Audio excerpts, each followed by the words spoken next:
Assalamualaikum warahmatullahi wabarakatuh. Di sini saya akan bertanya tentang Freemason, Ustadz. Tadi kan Freemason misinya itu kemanusiaan. Kenapa mereka mengambil namanya itu Freemason? Tukang batu yang terbebas. Kenapa enggak Free Humanity atau apa gitu? Terus kemudian pertanyaan selanjutnya, ada salah satu loji yang di Jakarta itu yang namanya kalau nggak salah apa itu Ad Hoc Stad yang sekarang jadi gedung Bappenas, Ustaz. Kalau benar Freemason itu kan tukang batu, sekarang kali kita artikan tukang batu itu sebagai pembangunan gitu. Terus gedungnya sekarang digunakan sebagai gedung Bappenas, Badan Perencanaan Pembangunan Nasional. Terus kalau saya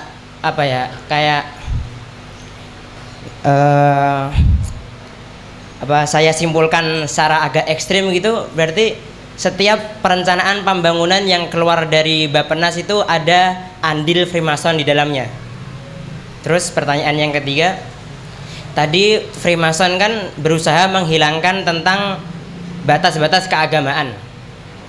Kalau nggak salah bukannya Freemason itu dulu berasal dari kelompok bagian dari perang salib yang notabene adalah Nasrani, kemudian itu kalau nggak salah namanya Knight of Templar yang kemudian akhirnya menjadi Freemason. Mohon jawabannya, Ustaz. Wassalamualaikum warahmatullahi wabarakatuh. Ya, justru pertanyaan yang terakhir tuh jawabannya dijawab sendiri. Dari Knight Templar akhirnya menjadi Freemason. Nah, jadi gini ya, memang ada berbagai macam versi ya kalau kita baca literatur barat tentang Freemason ya. Kenapa mereka menamakan dirinya sebagai Freemason? Ada yang menyebut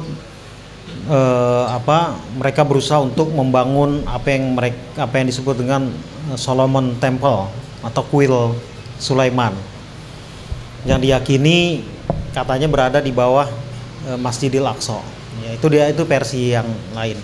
Versi yang lain lagi, misalnya yang dimaksud dengan Freemason itu adalah kelompok yang memang berusaha untuk melakukan hal-hal yang sifatnya bebas berpikir dalam hal pemikiran.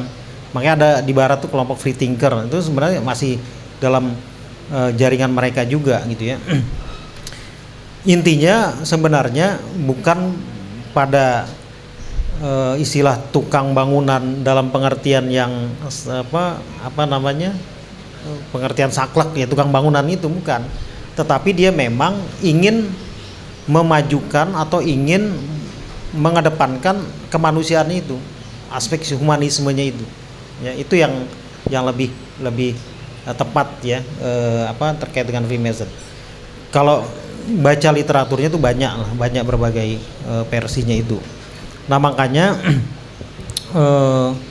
dia juga punya simbol-simbol, punya pagan ya,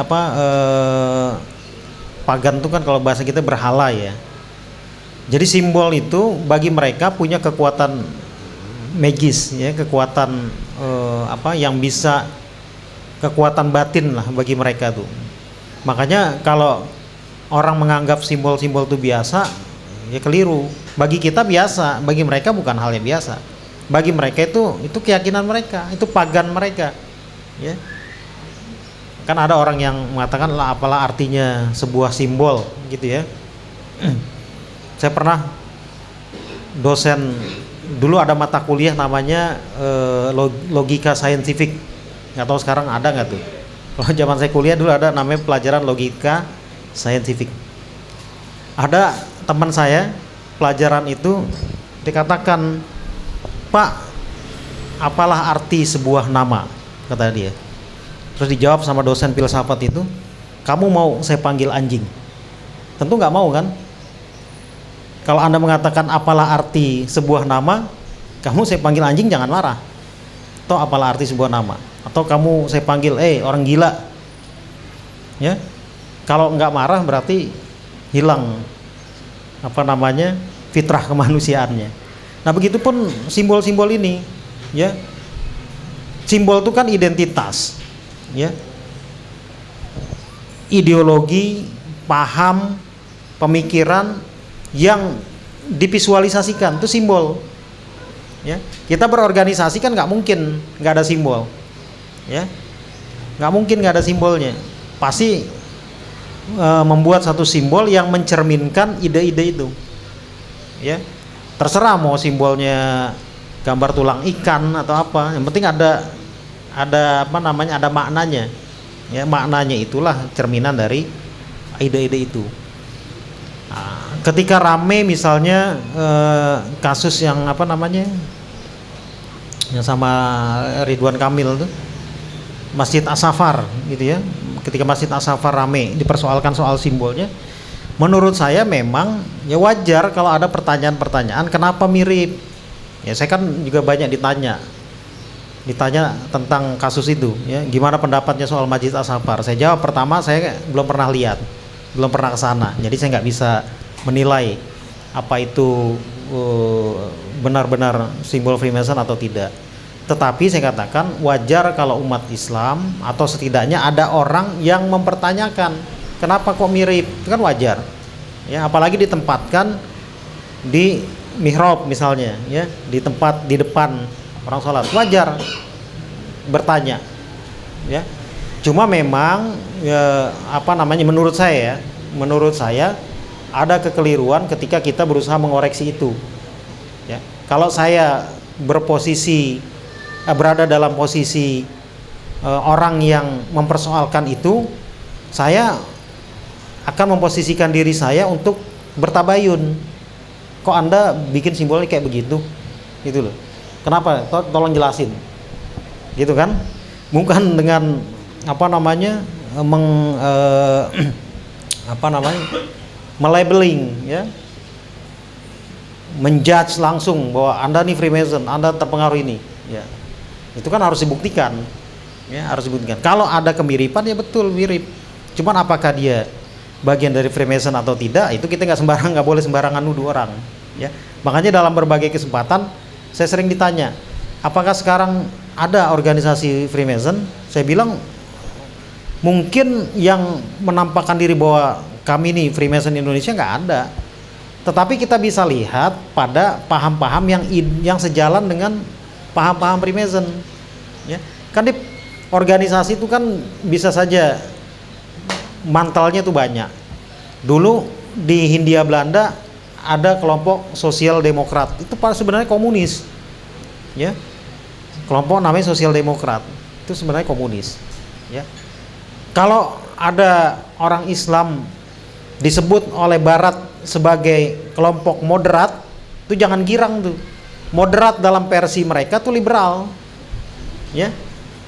Jangan kita ormas Islam dipuji-puji, wah ini kelompok moderat nih, ini radikal, ini moderat. Yang dibilang moderat girang, padahal moderat dalam pandangan Barat tuh dia nih liberal, ya. Nah itu seperti itu. Kemudian yang apa tadi, yang soal Bappenas, ya, ya memang dulu loji Freemason, ya, gedung berada persis di Taman Menteng, ya, di depan Taman Suropati. Ya memang ada ruangan tertentu yang apa namanya, yang dulu sering digunakan sebagai tempat-tempat rapat mereka. Bahkan sampai sekarang ruangannya tuh ada, ruangannya di bawah tanah. Saya tahu gitu karena adik saya kerja di Bappenas, adik saya akuntan di Bappenas.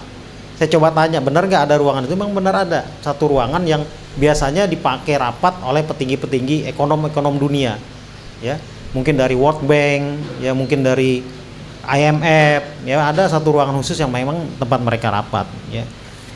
Badan Perencanaan Pembangunan Nasional itu kan nama Bappenas itu kan, ya. Kalau sekarang apakah mereka Bappenas itu berada dipengaruhi kelompok itu?